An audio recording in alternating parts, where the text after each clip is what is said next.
When Seiko announced the NH34 movement, it was to much excitement in watch enthusiast circles. Suddenly, we had an affordable, reliable GMT automatic movement. And of course, Seiko released the 5KX GMT. I purchased one myself. Then micro brands got a hold of it, and suddenly there was a raft of options. And of course, now further down the line, there's AliExpress watches available for a sliver of the price of a 5KX GMT with the NH34. So, for $100 I bought this Corgeut GMT.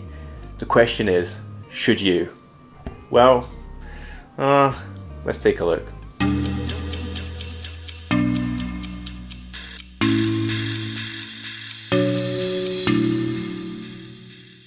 Now, before I show you the watch, I want to start with a discussion on the packaging. So the packaging was extremely crushed in the post. This is a polystyrene box, as you can see here, and I was extremely worried about the condition of the box inside. What was it going to look like? But I didn't need to worry because these Corgeuts are not shipped in a box. This is the packaging that you get the watch within. So yeah. So I'll make this review reasonably quick today because there's nothing here that you haven't really seen already. We've got a 40mm case, which you're very familiar with. It's a 20mm lug width. We have an aluminium bezel insert. I had to go with the purple and black because I'm so bored of Pepsi, Coca-Cola, Batman, Batwoman, etc, etc. I wanted something a bit different. So actually the bezel insert is pretty nice on this. Probably my favorite part of this package. Sapphire crystal, and you have the magnification there over the date, polished sides, and a J style bracelet.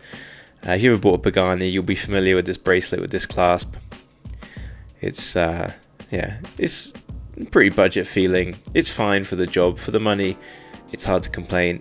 And a sterile case back on this one. I'll bring it a little bit closer and we can just look at the dial here. So it's pretty standard affair. Solid black with lume filled indices, GMT automatic water resistant 100 meters written on it, polished handset, Mercedes style hands, and then a red GMT hand which matches the text GMT on the dial. Unscrewing the crown, so I've unscrewed it here for you. First, you can wind the movement, feels nice enough. Then you've got a quick set for the GMT and also for the date. And then finally, you can change the time. And then you push the crown, and eventually, with this one, you might get it to wind back in. We'll come on to that when we talk about the negatives. And bezel on this, so this is not bidirectional, it's a unidirectional dive style bezel. Again, at this price point, pretty much what you'd expect. Okay, so that's pretty much a basic overview of the watch. I want to go straight into the negatives with this one.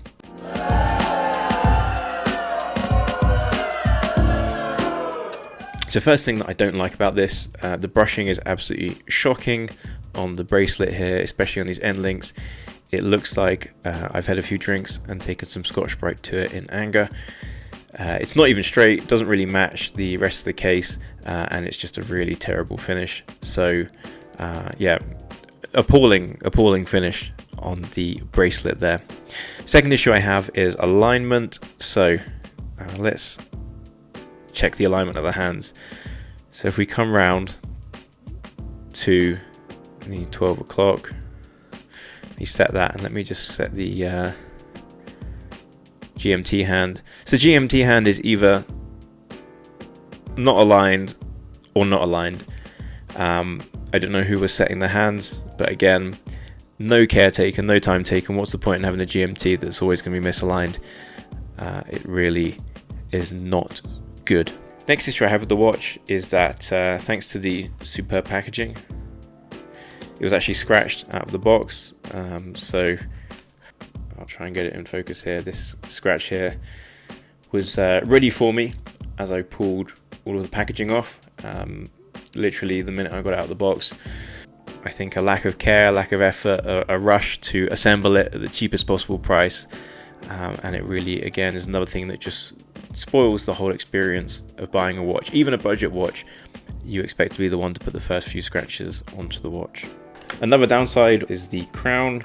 I believe the stem has been cut at an awkward angle, and as such the crown is very difficult to thread again, so it is slightly off center and it's moving left and right as you twist it on the stem, and it means that when you push to try and thread it, the threads are actually okay, but it's very difficult to thread it, and it tries to cross thread because the crown stem has not been cut correctly, and therefore the crown is wonky on the stem. So yeah, I got it in there, but it's not a nice experience. In fact, it's a horrible experience winding and unwinding this crown. So another reason why I do not like this watch. Finally, the lume is yeah, I think below what you'd expect for the price. It's useless. There's not really any point in having the lume on there. Stop. I can't take it anymore. Well, I do like this purple and black aluminium bezel. I actually think it's pretty cool. I think it works well, and that's pretty much it.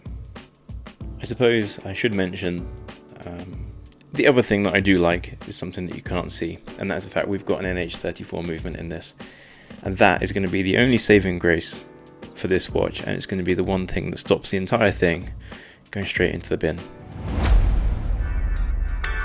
Yes or no, this is your last chance, no beating around the bush. So should you spend $100 on an NH34 powered watch? I really don't think so.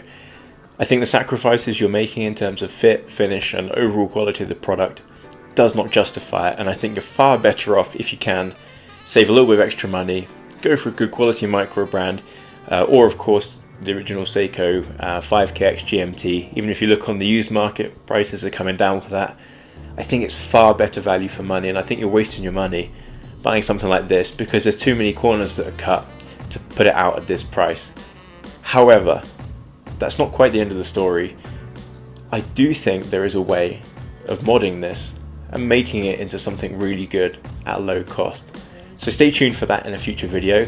Let me know what your thoughts are on low cost NH34 powered watches. Be really interested to read the comments and hear what you think. And yeah, any other feedback you have, please leave it below. If you like what you see, please hit the thumbs up. And if you want to see more, please subscribe. And yeah, we'll revisit this one in a future video. Cheers.